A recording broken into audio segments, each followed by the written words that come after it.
हिंदुस्थानी संस्कृती आणि मानवी मूल्यांच्या रक्षणासाठी आपल्या प्राणांची आहुती देणारे श्री गुरु तेग बहादूर साहिबजी यांचे 350व्या शहीदी समागम निमित्ताने खारघर येथील ओवे सेक्टर 19च्या मैदानावर 28 फेब्रुवारी आणि 1 मार्च रोजी हिंद दी चादर या भव्य कार्यक्रमाचे आयोजन करण्यात आले आहे।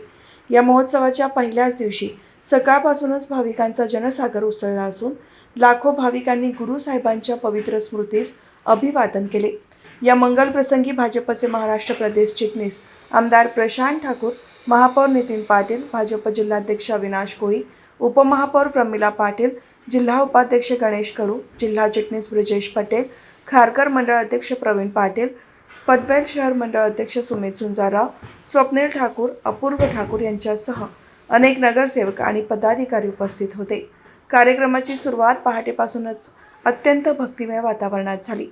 यावेळी गुरुबाणी, कीर्तन, अखंड पाठ आणि धार्मिक प्रवचनांचे आयोजन करण्यात आले होते, ज्याचा लाभ उपस्थित जनसमुदायाने घेतला।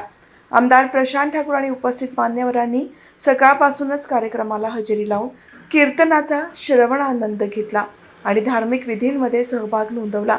गुरुद्वाराच्या परंपरेनुसार या ठिकाणी भव्य लंगर सेवेचेही आयोजन करण्यात आले आहे। हजारो स्वयंसेवकांनी सेवाभावी वृत्तीने या लंगरमध्ये आपले योगदान दिले असून शिस्तबद्ध पद्धतीने हजारो भाविकांनी महाप्रसादाचा लाभ घेतला।